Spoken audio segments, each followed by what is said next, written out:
Hey everyone, welcomes to another video. Today we're diving into X-Manhunt Omega issue, the exciting conclusion to the X-Manhunt event. The issue opens at Haven House, with Cyclops telling Rogue that the dream is dead. He's talking about the unified dream, but Rogue counters that many new dreams have emerged, and the X-Men's duty is to protect them all. These dreams represent self-expression, change heroism, and hope. Scott insists that Professor X needs to remain imprisoned, but Rogue firmly disagrees. This leads to a debate among the X-Men. Gambit questions Scott's stance, and Magic reminds everyone that they all trusted Cyclops in the past. Rogue argues that her position isn't personal, but about redemption for Professor X, which can't happen in a prison. Cyclops worries that freeing Professor X could jeopardize their agreements with the government and cause schisms within the X-Men. Rogue challenges him, asking if he'd leave any of them to rot in prison. Ultimately, Rogue and her team leave with Rogue telling Cyclops that they are still X-Men and will be there if needed. The scene shifts to San Francisco, where Storm reflects on the nature of symbols, acknowledging that even the X-Men symbols can be flawed. She discusses Charles Xavier's past actions and the reasons for human fear and hatred towards him. Storm decides to give Sage one of her power sources, enough to power a city for years, for their mission to free Professor X. However, Storm will not be joining the mission because she has personal matters to attend to. Meanwhile, Cyclops and Magic teleport to Iceland to search for Professor X. Quentin questions the likelihood of finding him there, suggesting it might be a trap. Despite this, Cyclops believes they've found Charles. They encounter a Shi'ar dreadnought, which Magic destroys using her sword, and a maneuver that Cyclops instructs. During the battle, Magic is injured and Scott is there to help. Sage then appears and tries to mislead them, but Cyclops warns Magic against trusting her. Sage reveals that she has her own teleporter, John Wraith, who arrives with a giant mech and defeats a demon.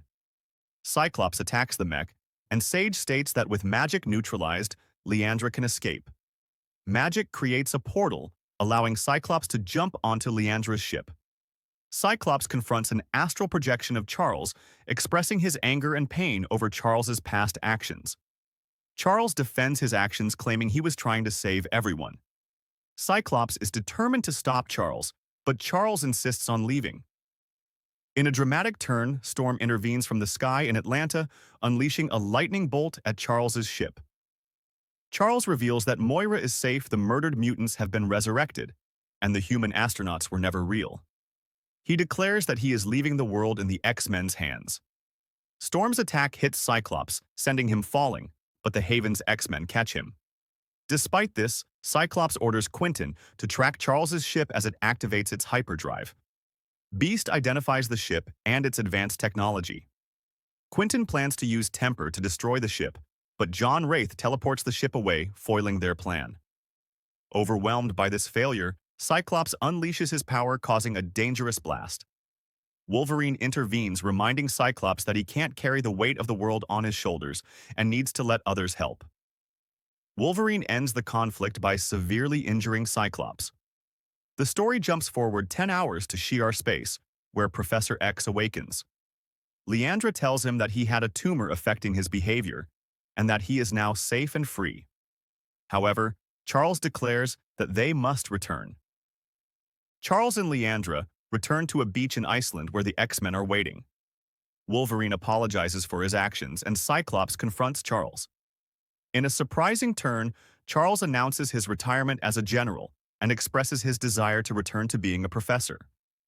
He apologizes for his past actions and places his trust in the X-Men to build a better future. He asks them to let him save his daughter.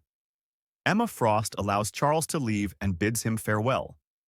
Charles departs, expressing his gratitude to the X-Men. Rogue narrates her regret at not saying goodbye. And that's the end of X-Manhunt Omega issue. The story of Professor X will continue in Imperial, written by Jonathan Hickman, coming this June. What did you think of this issue? What are your predictions for the future? Let me know in the comments below. If you enjoyed this video, please like and subscribe for more comic book content. Thanks for watching, and I'll see you in the next video.